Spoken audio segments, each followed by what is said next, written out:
na longa estrada que devemos percorrer.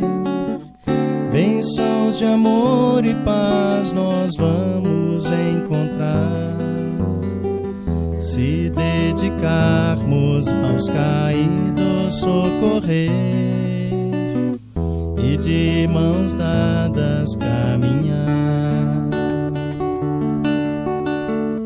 Há tanta mágoa, tanto pranto e tanta dor, são corações cansados de tanto sofrer, necessitados de carinho e de amor, praticando bem, mais felizes vamos ser. O mundo é escola e juntos vamos aprender a cultivar a paz e a caminhar sempre servindo. Na caridade acendemos nossa luz, progredindo assim sob o amparo de Jesus. Laia, laia, laia, laia, laia, laia. Laia, laia, laia, laia, laia, laia. Laia, laia, laia, laia, laia. Praticando bem, mais felizes vamos ser. O mundo é escola e juntos vamos aprender a cultivar a paz e a caminhar sempre servindo. Na caridade acendemos nossa luz, progredindo assim sob o amparo de Jesus. Progredindo assim sob o amparo de Jesus.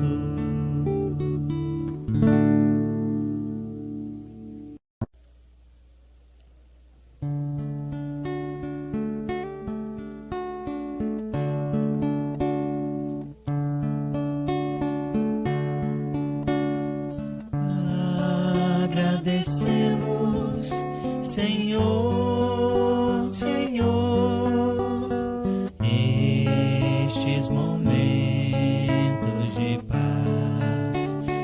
paz que te sentimos aqui,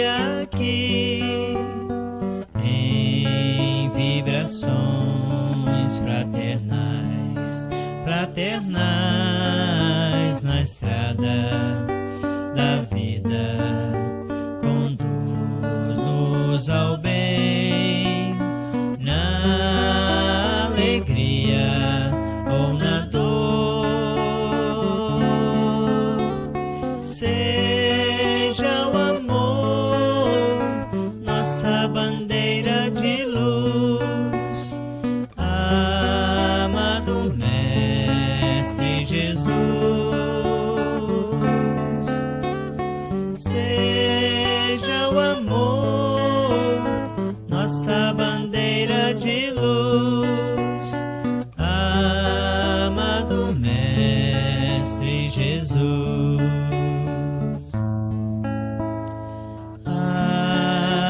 Agradecemos, Senhor, Senhor, estes momentos de paz que te sentimos aqui, em vibrações fraternais na estrada da vida. Conduz-nos ao bem, na alegria ou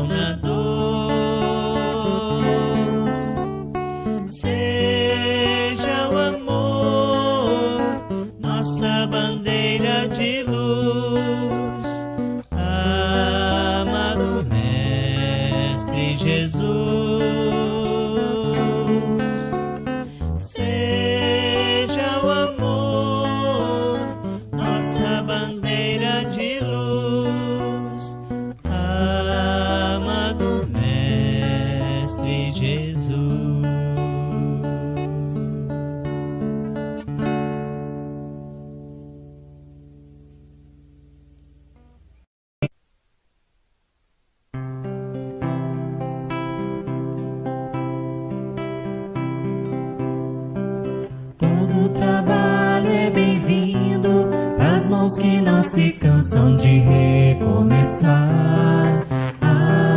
Todo esforço é preciso, é importante sabermos o tempo ocupar. A vida não é brincadeira, quem sabe esta chance demora a voltar.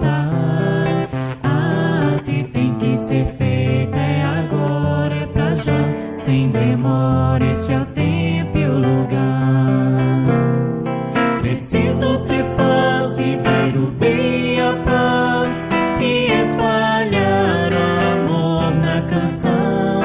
Ergamos a voz, tudo depende de nós, da nossa força e disposição. É só abrir o coração. É só abrir o coração. Todo trabalho é bem-vindo pras mãos que não se cansam de recomeçar. Todo esforço é preciso, é importante sabermos o tempo ocupar. A vida não é brincadeira, quem sabe esta chance demora a voltar. Se tem que ser feito é agora, é pra já, sem demora, esse é o tempo e o lugar. Preciso se faz viver o bem e a paz e espalhar o amor na canção. Ergamos a voz, tudo depende de nós, da nossa força e disposição. É só abrir o coração. É só abrir o coração.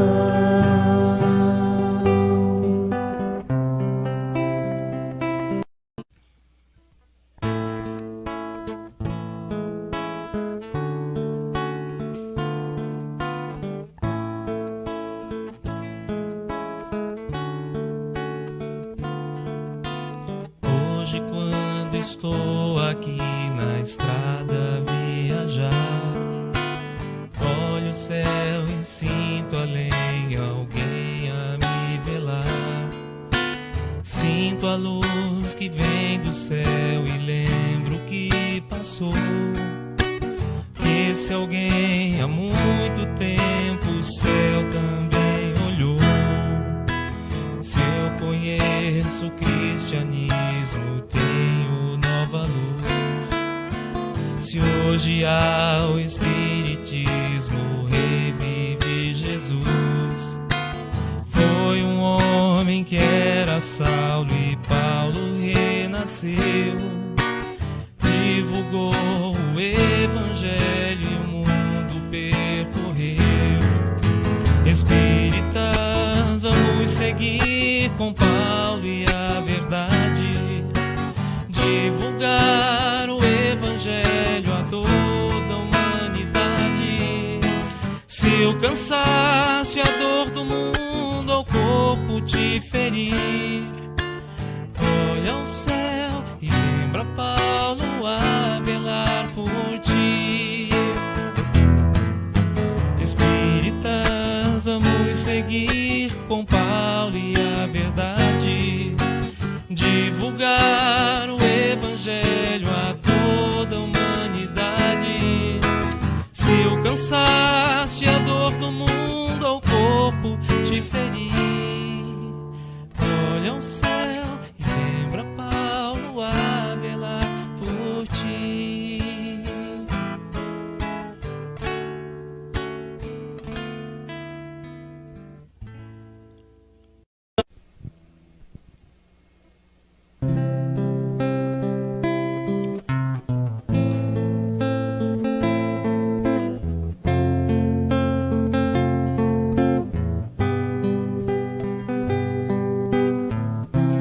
Para semear nós somos livres, mas a colheita nunca tarda. O tempo passa e não tem volta. volta. Vamos plantar a terra farta. Fomos chamados ao trabalho. Vamos a Ele, vamos agora. Aproveitemos essa chance. Trabalhadores da última hora. Jesus é luz, irmão, amigo, anunciou para outros tempos um consolador. Temos agora em nossas mãos Espiritismo, amor.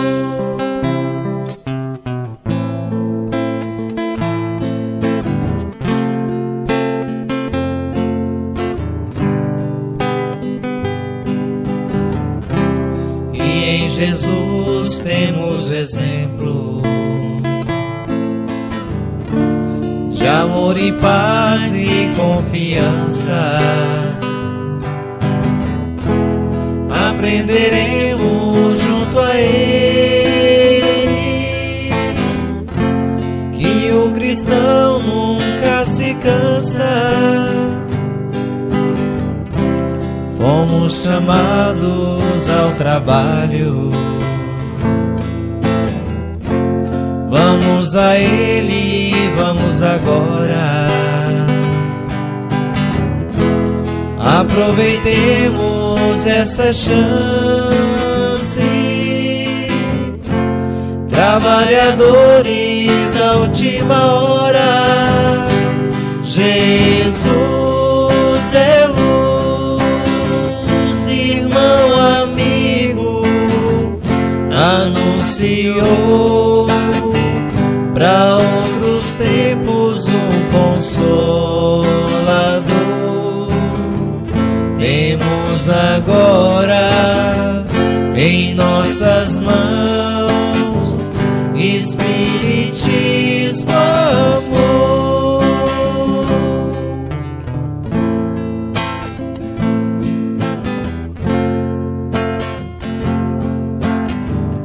Espiritismo, amor.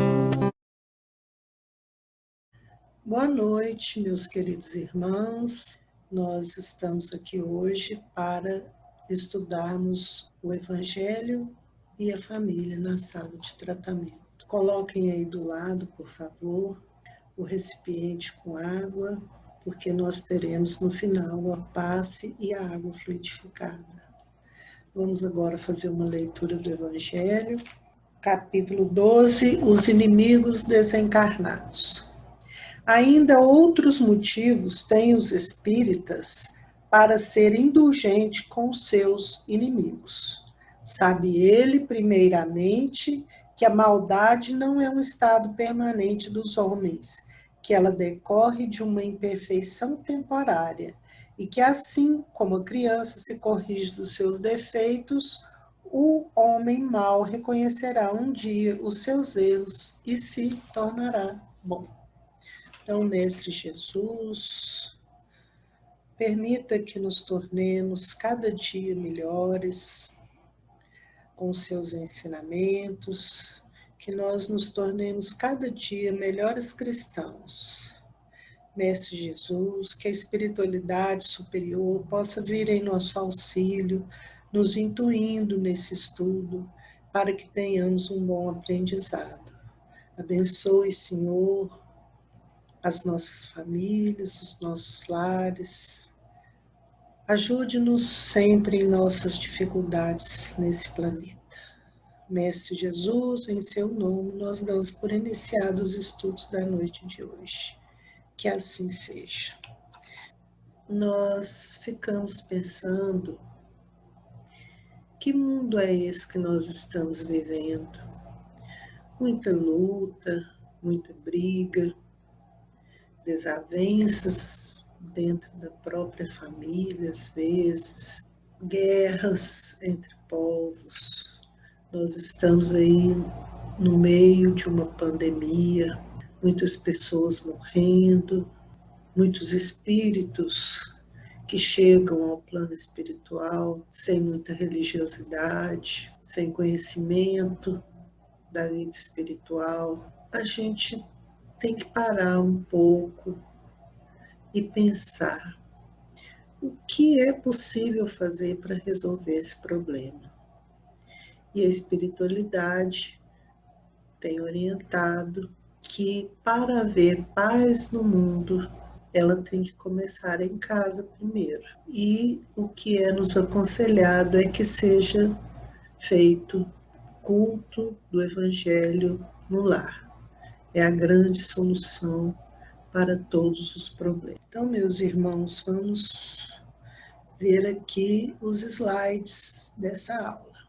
Nós vamos começar o nosso estudo da noite de hoje sobre o Evangelho e a família, falando sobre a conduta no lar e o culto do Evangelho no lar.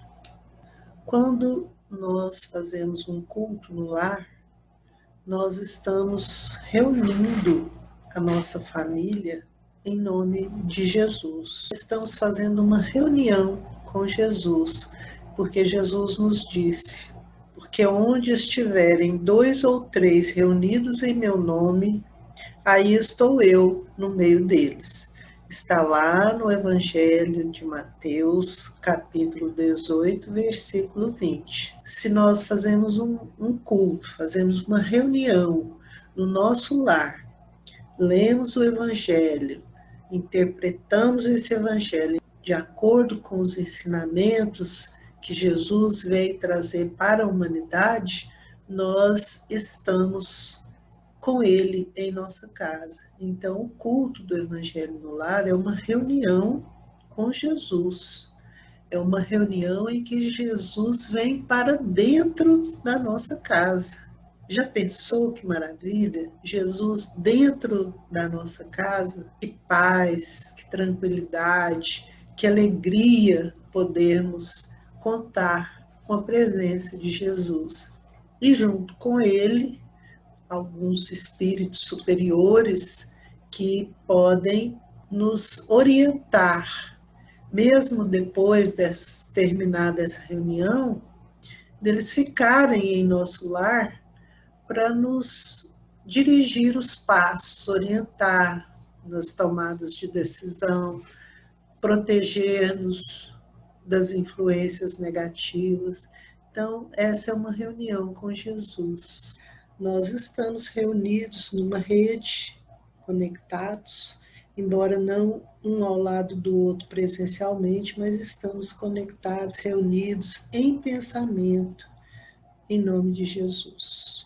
Vamos então falar o que é o culto do Evangelho no lar.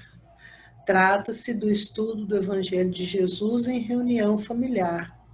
Isso está lá num folheto, né, num informativo que a União Espírita do Rio de Janeiro soltou, orientando, né, um folheto de orientação sobre o culto do Evangelho no lar, e aí está o conceito: você se reúne para estudar o Evangelho de Jesus, os ensinamentos de Jesus no seu lar. Não precisa de ir propriamente na igreja, né? Você no seu lar, você vai fazer do seu lar um templo.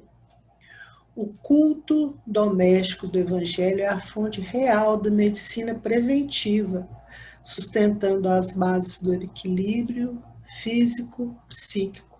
Isso está no livro Luz no Lar. O culto, ele é a medicina preventiva.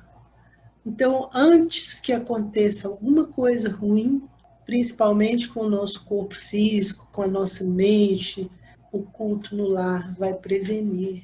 O culto no lar nos dá uma estrutura para podermos continuar as nossas lutas, né, nesse planeta. O culto do Evangelho em qualquer parte é fonte de abençoada riqueza espiritual, preservando-nos os alicerces do equilíbrio psicossomático. Então, isso aqui está lá naquele manual, né, de orientação do culto e fala a mesma coisa praticamente, né? Ele preserva-nos, ele cuida, né, antecipa, né, ajuda-nos no nosso equilíbrio psicossomático do corpo e da mente. A necessidade de fazer esse culto do Evangelho no lar, então, Joana de Ângeles, no livro Celeiro de Bênçãos, esclarece o seguinte: dramas que surgem na família, incompreensões que se agravam, urdiduras traiçoeiras, pessoas em rampa de perigo iminente, enfermidades em fixação, cerco obsessivo constritor, suspeitas em desdobramento pernicioso. Olha quanta coisa, hein? Quanta coisa que poderia nos acontecer de ruim e que o culto evita. Olha, muitas doenças, cerco obsessivo, às vezes aquele irmãozinho quer nos atacar, mas nós, como temos a mente ligados em Jesus, no culto do Evangelho, isso não será permitido, né? Angústias em crise a caminho do autocídio, quer dizer, as pessoas querendo se destruir a elas mesmas, tudo isso, ó, inquietações de vária ordem, painéis de agressividade ou loucura, recebem no culto evangélico do lar o indispensável antídoto.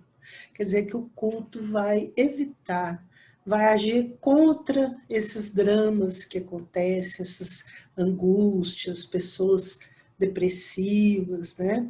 Recebem no culto evangélico do lar o indispensável antídoto com as consequentes reservas de esclarecimento e coragem para dirimir equívocos, finalizar perturbações, predispor a paz e ajudar nos embates todos quanto aspirem à renovação, entusiasmo e liberdade.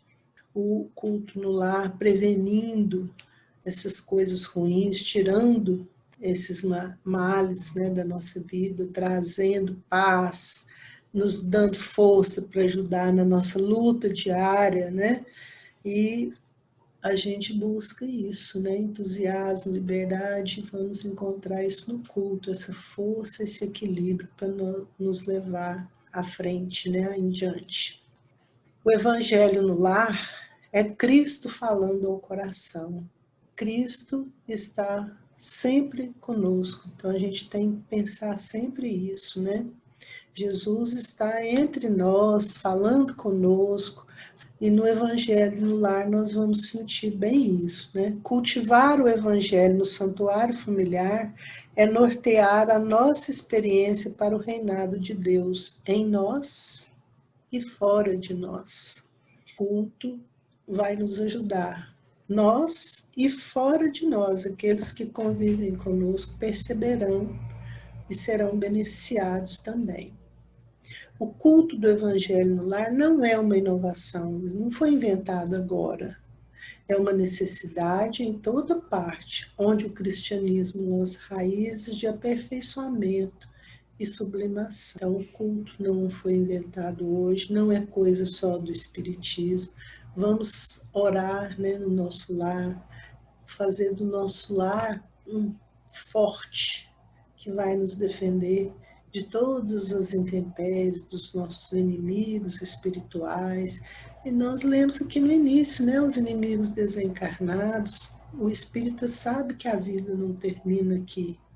Morreu o corpo físico, a vida continua. E essa vida, esses espíritos, podem ser nossos amigos ou nossos inimigos, né? E através do culto, nós vamos chamar aqueles com quem nós afinizamos. Os nossos inimigos desencarnados, nós não os estamos vendo, mas eles atuam, influenciam o nosso pensamento. Então, nós temos que ter no culto do Evangelho no lar a nossa cobertura para todas as intempéries, todas as coisas ruins que forem acontecer na nossa vida, nos dá força e nos livra do mal. E é isso que a gente pede no Pai Nosso, né? Livrai-nos do mal. A gente tem que nos livrar do mal e deixar de praticar o mal também. Quando o ensinamento do Mestre vibra entre as quatro paredes de um templo doméstico, os pequeninos sacrifícios tecem a felicidade comum. Então, a gente começa a ficar mais tolerante, né? E uma coisa, essa pandemia veio nos ensinar, que nós não precisamos de tantas coisas materiais para viver. A gente precisa de mais de contato, estar conversando, mesmo que seja por telefone, por internet, mas no culto do Evangelho no lar, esse sacrifício que a gente faz de ficar, vou ficar sem comprar esse sapato, tem muito mais validade, porque a gente às vezes não vai precisar tanto, né? Tem uma coleção de sapatos. Então, muitas vezes, esse sacrifício assim, para a nossa vaidade, para o nosso egoísmo, vão ter muita validade quando a gente compreender as coisas espirituais mais do que as coisas materiais. Tem que aprender os ensinamentos do Mestre. Ele veio nos ensinar a vida eterna. Isso aqui é só uma passagem, só um tempinho. A observação impensada é ouvida sem revolta. A enfermidade recebida com calma. O erro alheio encontra compaixão. Então a gente fica muito mais tolerante quando a gente começa a entender direitinho o pensamento de Jesus. Nós temos que nos tornar melhores cristãos a cada dia. Isso também está lá naquele folheto, né, da orientação para o culto no lar. Quem realizou o primeiro culto? Há pouco nós dissemos que o culto do Evangelho no lar não é nenhuma inovação. O que quer dizer isso? Não é novidade, não é invenção de quem quer fazer algo estupendo. O culto do Evangelho no lar, ele já foi praticado por Jesus. Por quê? Para nos ensinar. A nossa casa é a primeira escola. Quando a gente nasce no lar, a gente já vem com uma missão. E os pais estão ali para nos ensinar, são nossos primeiros professores. Então, o berço doméstico é a primeira escola e o primeiro templo da alma, porque na nossa casa é que nós vamos aprender os valores, estamos aqui para progredir e o espírito vai aprender até modificar, tirar aquelas coisas ruins, fazer a nossa reforma íntima, tirar aquelas coisas ruins que nós temos de outras encarnações para poder melhorar para uma vida melhor futura. Nós estamos no lar, que é um templo, recebendo lição dos nossos professores, dos nossos mestres, que são nossos pais, sob os ensinamentos de Jesus. A casa do homem é a legítima exportadora de caracteres para a vida. No nosso dia a dia, nós não podemos ser, na sociedade, uma coisa diferente daquilo que nós somos dentro de casa, porque é em casa que nós aprendemos os verdadeiros valores. Vamos praticar em casa e na sociedade. Então, Jesus, convidando os familiares do apóstolo à palestra edificante e à meditação elevada, desenrolou os escritos da sabedoria e abriu na terra o primeiro culto cristão no lar. Isso aí quem escreveu foi Neio Lúcio no livro Jesus no Lar. Então, consta que na casa de Pedro, Jesus esteve e fez o primeiro culto. Então, ele nos deu o exemplo, porque Jesus é o nosso guia e modelo. Ele veio nos dar o exemplo do que nós temos que fazer. Então, quando a gente pensa que no culto apenas a nossa casa vai ser beneficiada, apenas a nossa casa vai receber iluminação, nós estamos enganados, porque quando nós melhoramos, a nossa casa melhora, toda a energia, todos aqueles pensamentos, aquelas vibrações positivas, elas nos trazem tranquilidade, paz no futuro. Então, ilumina o nosso pensamento, ilumina nós mesmos, a nossa casa, ilumina a nossa rua, o nosso bairro todo, a cidade, o planeta. Se nós temos alguma desavença com nossos vizinhos, com as pessoas com quem nós convivemos, pode ter certeza que com o culto vai melhorar.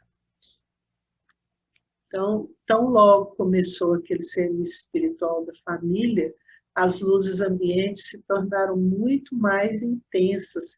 Isso aqui, quem está contando é André Luiz, no livro Os Mensageiros. André Luiz saiu lá do nosso lar e veio com uma equipe espiritual na Terra. E eles viram parar na casa de uma pessoa que estava fazendo o culto no lar. Antes disso, lá, quando eles estavam chegando, ele olhou e falou: o que é aquelas luzes lá? E o instrutor falou para ele: aquilo ali é um lar onde está sendo realizado um culto.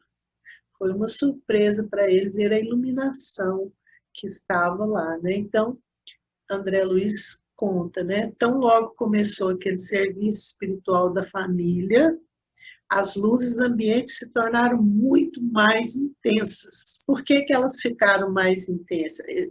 Isso é visto do plano espiritual. Aumentou a luz. Né? Não era a luz da iluminação da casa, a luz do ambiente, a irradiação que aquele ambiente tinha, né?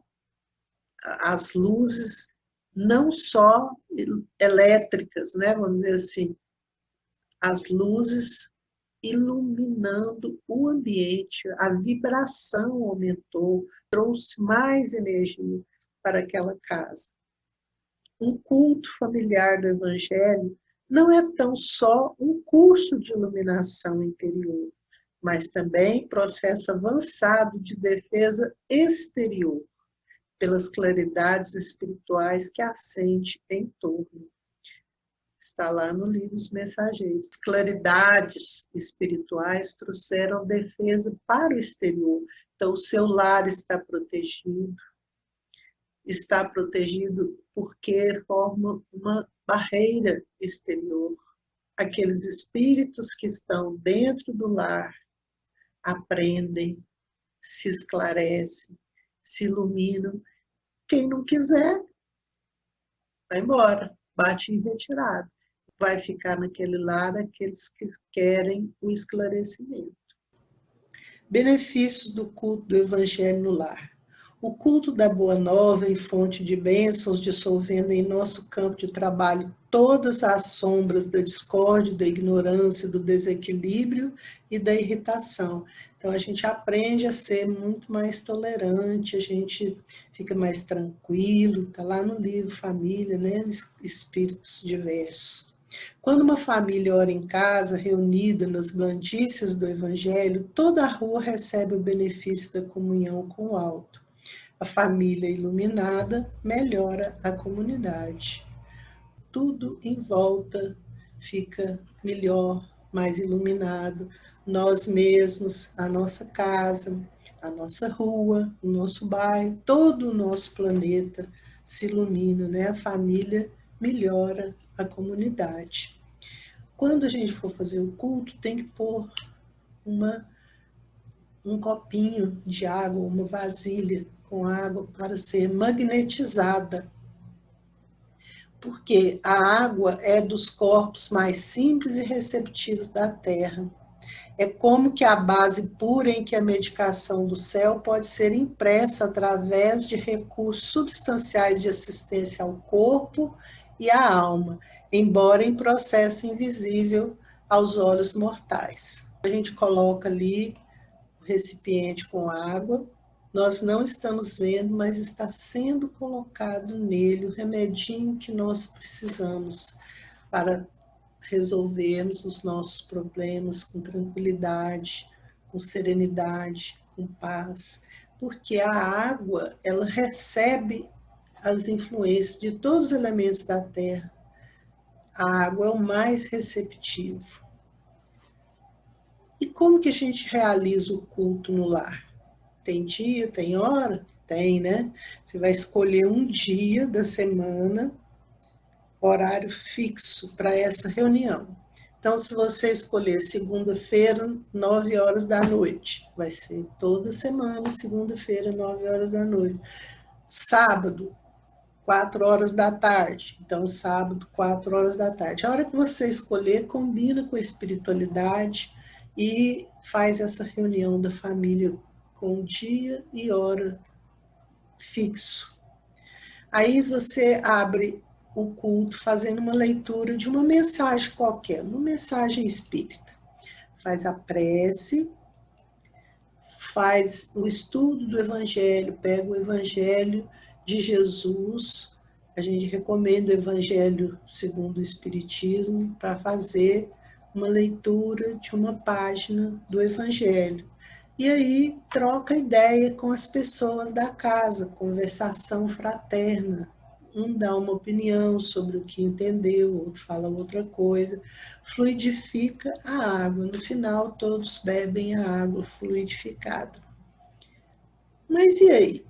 Se estiver sozinho, pode fazer o culto da mesma forma. Se estiver sozinho, age como se tivesse mais pessoas, porque materialmente você pode estar só, mas existem espíritos ali que vêm para aprender, que vêm para estudar juntamente com você. E aí faz uma prece de agradecimento para encerrar o culto.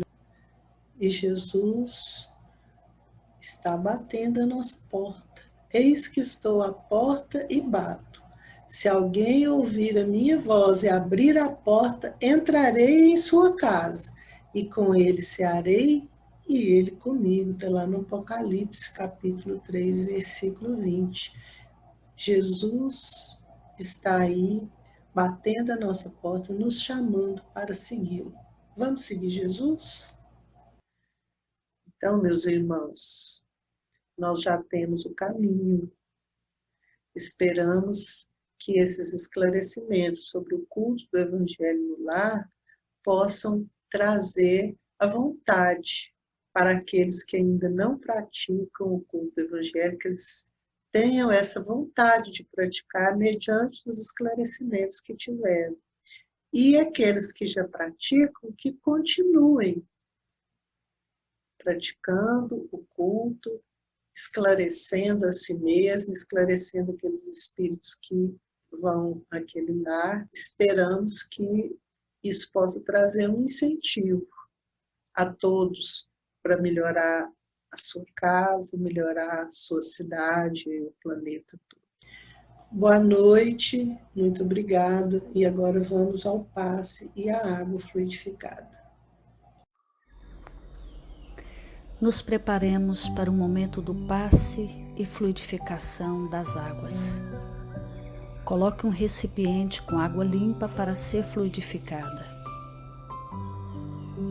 Irmãos, não importa aonde você está, quais as dificuldades que está enfrentando, Jesus está sempre pronto para vir em nosso socorro.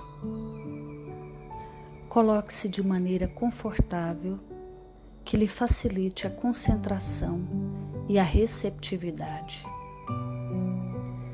Respire lenta e tranquilamente. Inspire, expire. Inspire, expire. Encha seus pulmões de ar e solte bem devagar.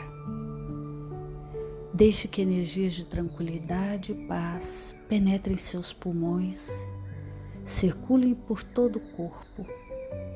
Sua alma, em harmonia com o corpo, se sente tranquila e em paz. Mentalizemos a passagem de Jesus. Dia claro, os raios dourados do sol iluminam a paisagem alegre de Cafarnaum. Casario branco, trepadeiras multicoloridas e pássaros saltitantes enchem a paisagem de otimismo. A notícia das curas atraía a multidão dos necessitados. Subitamente Jesus aparece, esguio e belo. A túnica desce-lhe até os pés. Ao pôr do sol, todos os que tinham doentes atingidos de males diversos traziam-nos, e ele, impondo as mãos sobre cada um, curava-os. Assim narra o evangelista Lucas. Mentalize Jesus se aproximando de você. Ele impõe as mãos amigas sobre a sua cabeça. Perceba que de suas generosas mãos caem uma cachoeira de águas claras e puras, vindas do seu amor a te banhar. Derramam-se em sua cabeça, descem pelos ombros, banham todo o seu ser, te trazendo paz, serenidade, equilíbrio. Limpam todas as impurezas e te pacificam. Sinta estas águas te banhando, limpando. Respire. Mentalize agora Jesus como sol diante de você. Sua luz, seu calor te envolvem. Sinta as energias curadoras que emanam do Cristo em sua direção. Ele ouve as suas preces. Confie nele. Seu amor é infinito e te acompanha e protege, oferecendo de tudo que necessitas. Confie. Absorva as energias curadoras de Jesus. Sua luz te envolve. Sinta essas energias percorrendo todo o seu corpo. Sinta-se fortalecido e em paz. Senhor Jesus, divino amigo, estende as tuas mãos generosas, Senhor, e transforma estas águas em remédio para os nossos males físicos e espirituais. Guarda-nos, Jesus, em sua paz. Estende as vibrações de amor em benefício do meu lar, Senhor. Que aqui possa reinar a paz, a saúde, a tranquilidade. Nós lhe rendemos graças, Jesus. Fica conosco hoje e sempre. Graças a Deus. Faça uso da água fluidificada.